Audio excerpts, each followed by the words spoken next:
నమస్కారం. ఆధ్యాత్మిక సుధాసాగరం ధర్మ సందేహాలు ప్రత్యేక కార్యక్రమానికి సాదర స్వాగతం.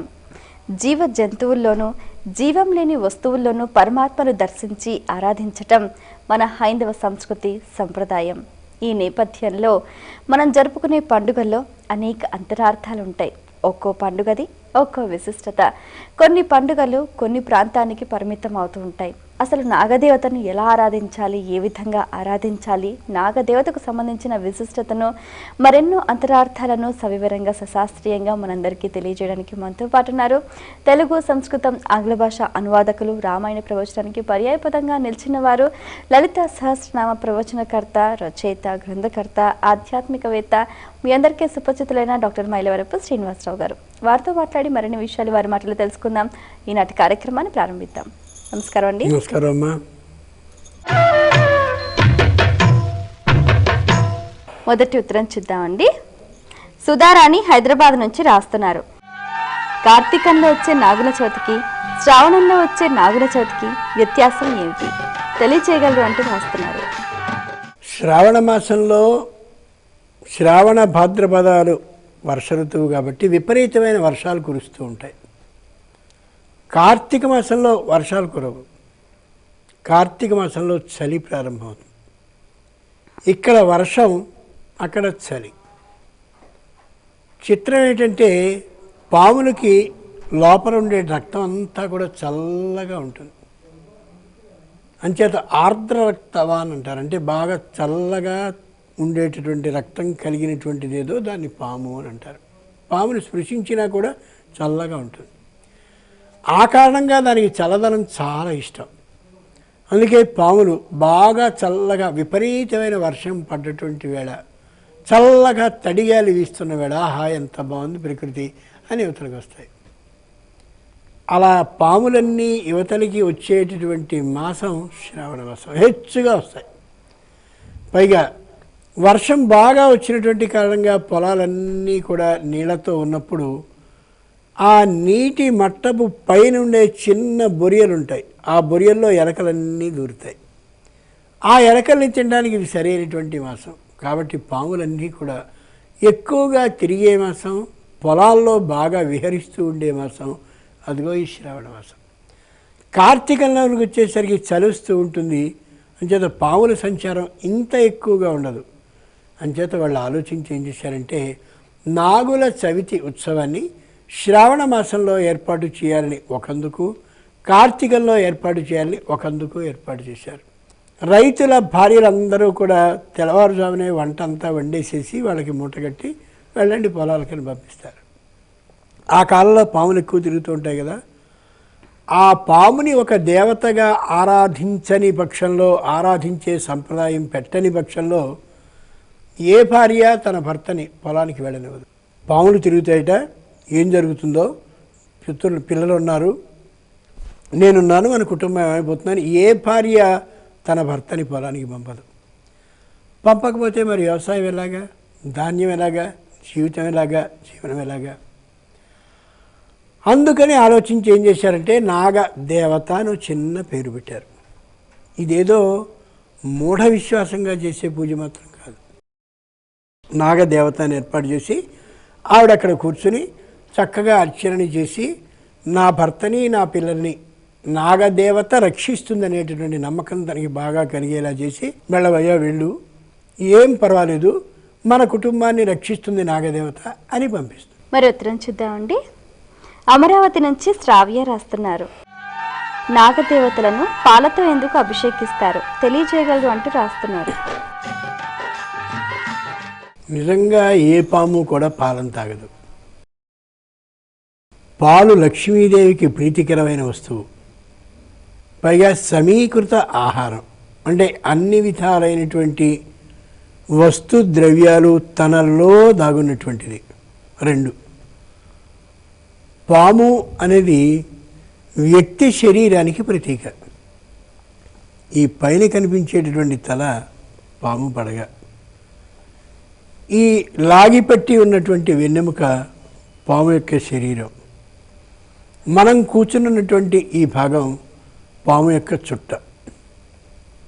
ఈ చుట్ట కలిగిన ఈ పాములో, ఈ వెన్నెముక ద్వారా పడగ ఎత్తిన పాములో, ఈ పడగగా పెట్టినటువంటి పాములో తెల్లనైనటువంటి పాలని అంటే జ్ఞాన అమృతాన్ని పొయ్యాలి అనేందుకు సంకేతంగా ఆ పామును అక్కడ పెట్టి పాలతో స్వయంగా అభిషేకాన్ని చేస్తారు. అంతేగాని ఆ ప్రతిమని శుభ్రపరచడానికి ఉపయోగించేటటువంటి పాలు అనే అర్థాన్ని చేసుకోకూడదు. పాలు తెల్లగా ఉన్నట్టే జ్ఞానాన్ని కూడా తెలుపుతనంతో సంకేతీకరించారు పెద్దలు. అలాగే అజ్ఞానాన్ని చీకటితో చేసినట్టుగా అజ్ఞానాన్ని నలుపుగా గుర్తించారు. కాబట్టి జ్ఞాన అమృతాన్ని ప్రతి వ్యక్తి ఈ పైనుండే శిరస్సులో నింపుకోవాలని, తద్వారా శరీరం అంతా కూడా జ్ఞానమయం కావాలని సంకేత రూపంగా తెలియచేయడం కోసమే ఆ పాము పడగా ఉన్నటువంటి పాముని ఆ పాలతో అభిషేకం చేయిస్తూ ఉంటారు. మరొక ఉత్తరం చూద్దామండి. వెంకట్ హైదరాబాద్ నుంచి రాస్తున్నారు. నాగదేవతల విగ్రహాలు ఒకదానికొకటి బంధనంలా ఎందుకుంటాయి తెలియజేయగలరు అంటూ రాస్తున్నారు. మనం దేవాలయానికి కానీ వెడితే ఇలా మెలికలు వేసుకున్నటువంటి పాములు రెండు కనిపిస్తాయి ఓ చెట్టు కింద. ఆ చెట్టు ఏది అని ఆలోచిస్తే రావి చెట్టు మాత్రమే అవుతుంది. చాలామంది జంట పాములను చూసి సుబ్రహ్మణ్యేశ్వర స్వామి నమస్కారం చేసి ఓ అరటిపండు 2 ముక్కలు చేసి ఆ గుజ్జుని ఈ మూతికి ఆ మూతికి 2 పాములకి ఎతికించి ఇంతతో చాలదన్నట్టుగా దాని మీద పంచదారనో బెల్లాన్నో చల్లి అమ్మయ్య పూజ అయిపోయింది నేతలకు వస్తారు. చీమలు, దోమలు, ఇంకా ఇతరమైనటువంటి చిన్న చిన్న క్రిములు అక్కడికి వస్తాయి. భారతీయ హైందవ ధర్మంలో దేనికి ఏది ఉంది అనే విషయం కొద్దిగా మనం ఆలోచిస్తే చాలా విశేషాలు మనకు అర్థమవుతాయి. ఆ జంటగా మెలికలు వేసుకున్నటువంటి పాములు సుబ్రహ్మణ్యేశ్వరుడు కావు. మనం మామూలుగా 2 ముక్కలతోటి గాలిని పీల్చేస్తున్నామని మనం అనుకుంటూ ఉంటాం, అది నిజం కాదు. కుడివైపు ఉన్నటువంటి ఈ ముఖరంధ్రం పేరు పింగళ, ఎడమ వైపు ఉన్నటువంటి ముఖరంధ్రం పేరు ఇడ. ఈ గాలిని పీల్చేటప్పుడు ఇలా ఇలా ఇలా ఇలా అంటే ఇది మాత్రమే పనిచేస్తూ అది మాత్రమే పనిచేస్తూ ఇది మూసుకుంటే అది, అది మూసుకుంటే ఇది, అలా ప్రయాణిస్తూ ఉంటాడు. అంచేత ఓ వ్యక్తి నీ శరీరానికి అతి ముఖ్యమైనటువంటిది ఏ ప్రాణవాయు సంచారమో అది పింగళ, ఇడ అనేటటువంటి ఈ 2 నాడుల ద్వారా జరుగుతూ ఉంటుంది. కాబట్టి నీ శ్వాసకోశాన్ని శుభ్రపరుచుకోవడం నీకు అతి ముఖ్యం అనే యథార్థాన్ని తెలియచేస్తుంది ఆ జంట పావులు. ఇది రావి చెట్టు కిందే ఉంటుంది. అశ్వత్థం అంటారు రావి చెట్టుని. అశ్వత్థం చాలా గొప్పది. మనం ఒకసారి శ్రీశైలానికి వెడితే పరమేశ్వరుని ఎదురుగుండా నిలబడితే కుడివైపున అంటే ఉత్తరపు ప్రాకారపు గాలి గోపురాన్ని దాటి వెడితే ఆ స్వామికి ఎదురుగా నిలబడితే కుడివైపున త్రిఫల వృక్షం అన్నట్టు కనిపిస్తుంది. అశ్వత్థ ప్లాక్ష ఔదుంబర అంటే రావి, జువ్వి, మేడి 3 వృక్షాలు కనిపిస్తాయి కలిసి, ఒకే పొదలో కనిపించినట్టుగా 3 కలిసి అలా ఎదిగి కనిపిస్తాయి. ప్రతి వ్యక్తికి శరీర ఆరోగ్యం సరిగా ఉండాలంటే త్రిఫలాలు కలిసినటువంటి చూర్ణాన్ని తినాలి అని దాంట్లో ఉండే అంతరార్థం. అంచేత రావి, జువ్వి, మేడి ఈ 3 బెరడుల యొక్క భస్మాన్ని జాగ్రత్తగా తీసుకుని తేనెలో కలిపి తింటూ ఉన్నట్టయితే ఏ విధమైన శ్వాసకోశ వ్యాధులు రావు. ఇక్కడ మనం అనుకునేటటువంటి విధానం ప్రకారం ఈ జంటపావులు నీ యొక్క ఈ శ్వాసకోశ విధానాన్ని జాగ్రత్తగా పరీక్షించుకొని చెప్తుంది మనకి. అందుకనే పొద్దునే ప్రాతర్ విష్ణుం సాయేచ శివదర్శనం అని ఉదయకాలంలో విష్ణు ఆలయానికి కానీ వెళ్ళినట్టయితే తులసి తీర్థాన్ని ఇస్తారు మనకి. తులసి బాగా నీళ్ళలో కలిసినటువంటి ఆ తులసి తీర్థాన్ని రోజు ఒక చెంచా చొప్పున తీసుకున్నట్టయితే శ్వాసకోశ వ్యాధులు వచ్చే అవకాశం ఉండదు. అందుకోసమని శ్వాసకోశం సరిగా ఏర్పాటు చేసుకుని ఉంచుకో అని తెలియచేసేందుకు ఈ 2 జంట బంధనంగా కలిగిన మెలికలు వేసుకున్న పాముల్ని చూసి నీ శ్వాసకోశ విధానాన్ని పరిశీలించుకొని చెప్పేందుకు సూచనగా అది కనిపిస్తుంది తప్ప వాడు సుబ్రహ్మణ్యేశ్వరుడు మాత్రం కాదు. ఏదైనా తేడా ఉన్నట్టయితే అశ్వత్థం రావి చెట్టు ఉంది కాబట్టి అశ్వత్థ భస్మాన్ని తీసుకుని దాన్ని నివారించుకో, సరిచేసుకో అని మనకి సంకేతీకరించి చెప్తుంది. కాబట్టి భారతదేశంలో కనిపించే ప్రతి దేవాలయం ఒక వైద్యాలయానికి సంబంధించింది. మరి ఉత్తరం చూద్దామండి. ఉపేంద్ర ఒంగోలు నుంచి రాస్తున్నారు. నాగేంద్రునికి ప్రధానంగా నివేదించే నైవేద్యాలు ఏమిటి తెలియజేయగలరు అంటూ రాస్తున్నారు. పాము కోడిగుడ్లను తింటుంది కాబట్టి కోడిగుడ్లను అమ్ముతున్నామని చెప్పి అమ్మేటటువంటి ఆలయాలు కొన్ని కనిపిస్తాయి మనకి. ఎక్కడా ఏమిటనేది మనకు అనవసరం. ఆ కనిపించే పాముని పాముగా మనం అస్సలు అనుకోనే కూడదు. నిజంగా నాగ దేవత ఆరాధన అనేది పాములకే చేసే పూజ అయితే, పాముకి కోడిగుడ్డుని అందించడం అనేదే లక్ష్యమైతే అసలు మూల విశేషాన్ని మనం మర్చిపోయినట్లే. పాము అనేది లోకంలో కనిపించే పాము మాత్రం కాదు. ఏ పాముందో అది మనకి చెప్పలేనంతటి సౌకర్యాన్ని, చెప్పలేనంతటి ప్రయోజనాన్ని కలిగిస్తుంది. శ్రావణ మాసంలో నాగపూజ ఎందుకు ఏర్పాటు చేశారంటే, కర్షకులు అంటే రైతులైనటువంటి వాళ్ళకి పామును చూడగానే భయం వేయదు, కానీ వాళ్ళ కుటుంబీకులకి అందరికీ మాత్రం భయం వేస్తూ ఉంటుంది. కానీ పాము ప్రయోజనాన్ని కలిగిస్తుంది. పాము ఎక్కడా కూడా దుష్ప్రయోజనాన్ని, ప్రయోజనం లేనితనాన్ని, హానిని కలగచేయదు. ఎలా? ఆడుపాము లేనట్లయితే ప్రతి నెలా వచ్చేటటువంటి రజోదోషాన్ని అలా చిన్న చిన్న బిందువుల రూపంగా స్రవింపచేస్తూ మట్టి మీద అలా విడుతూ అక్కడ ఆ ఉండేటటువంటి భూమిని సారవంతం చేస్తూ ఉంటాయి. చీమలకు ఉండేటటువంటి లాలాజలం మట్టి కణాలకి జిగురుగా అతికించి బ్రహ్మాండమైన పుట్టను కడతాయి. ఆ పుట్ట ఎంత గొప్పగా ఉంటుందంటే ఎండకి ఎండినా, వర్షానికి తడిసినా పోదు. అంత గట్టి జిగురు పదార్థాన్ని నోటి నుంచి చీమ విడుదల చేస్తుంది. ఆశ్చర్యం వేస్తుంది. అలాగే స్త్రీ అయినటువంటి సర్పం నెల నెలా వచ్చేటటువంటి తన రజస్సుని అలా పొలం అంతా తిరుగుతూ చిన్న బిందువులుగా అన్ని చోట్ల చేసి నేలకి సారవంతమైన విధానాన్ని కలగచేస్తుంది. ఒక బిందువు విడిస్తే మొత్తం ఎకరం పొలం అంతా బాగుపడుతుందా అనుకుంటాం మనం. పెద్దదైనటువంటి బిందెలో మంచి బాగా శక్తివంతమైనటువంటి విషపు చుక్కల్ని రెంటిని వేస్తే ఎలా మొత్తం బిందె నిండుగా విషం అలా ప్రసరిస్తుందో అదే తీరుగా అంతటి శక్తివంతమైనటువంటి రజో బిందువు మొత్తం ఈ ఎకరం పొలాన్ని సంతోషంగా పరిశుభ్రంగా ఉంచి సారవత్ విధానాన్ని ఏర్పాటు చేస్తుంది. ఇది వ్యవసాయదారులకి చాలా ముఖ్యమైనటువంటి ప్రాణి నాగం.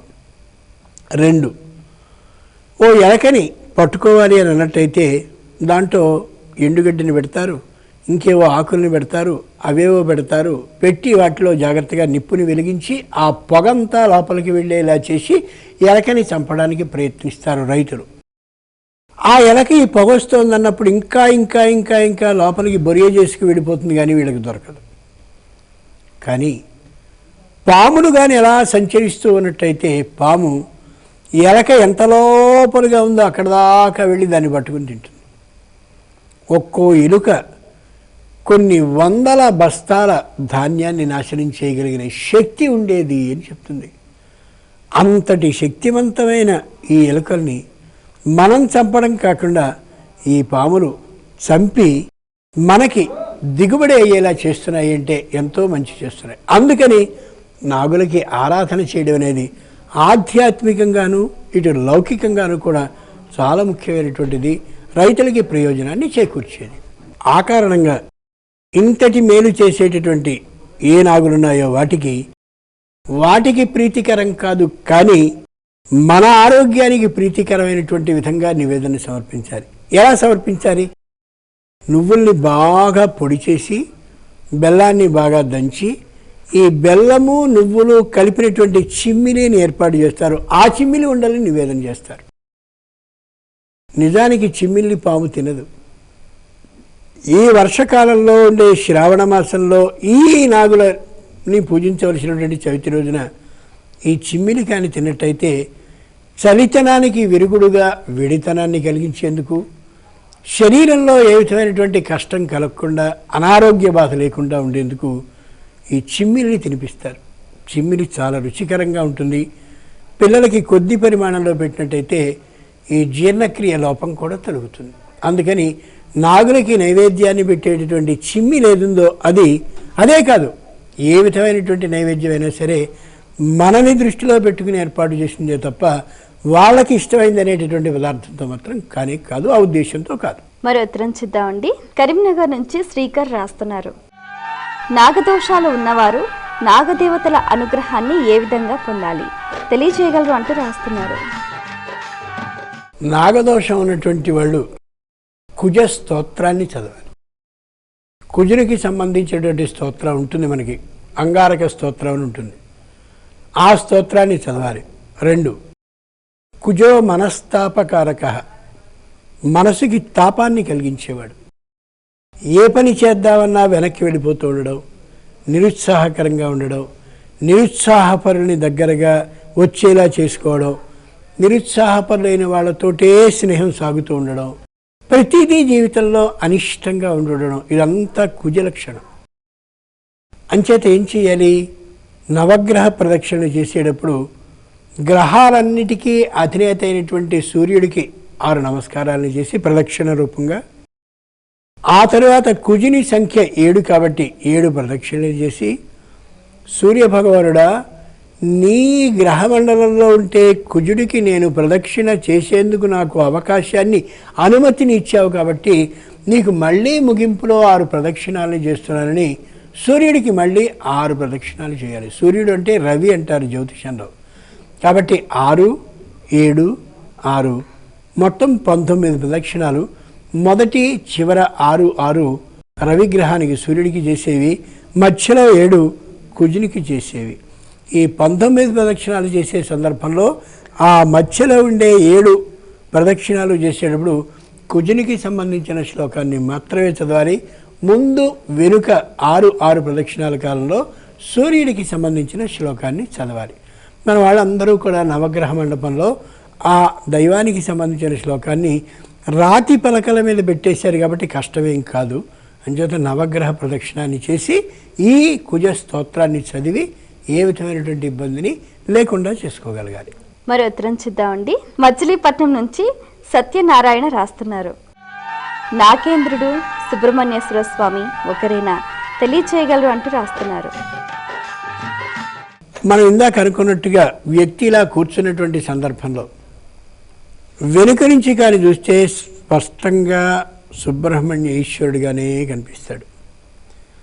ఈ క్రింది పిరుదు భాగం అంతా పాము యొక్క చుట్టలాగా, ఆ పైకి ఎత్తినటువంటి భాగం పాము యొక్క ఆ వెన్నెముక భాగంగా, ఆ పైన కనిపించే తల పాము పడగ భాగంగా కనిపిస్తుంది.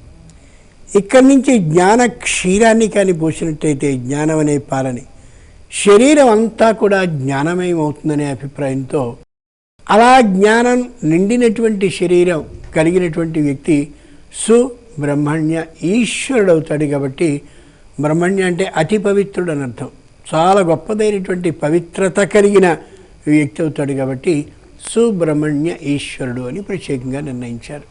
అంచేత పాము సుబ్రహ్మణ్యేశ్వరుడు ఈ రెండూ కూడా ఒకటి యోగపరంగా చెప్పుకోవాలి, ఒకటి లౌకికంగా చెప్పుకోవాలి. లౌకికంగా చెప్పుకుంటే అది పాము, యౌగికంగా చెప్పుకుంటే యోగపరంగా చెప్పుకుంటే ఇదిగో ఈ విధమైనటువంటి సుబ్రహ్మణ్య ఈశ్వర విధానం. కుండలిని ఒకటి ఉంటుంది అని అందరూ చెప్తూ ఉంటారు.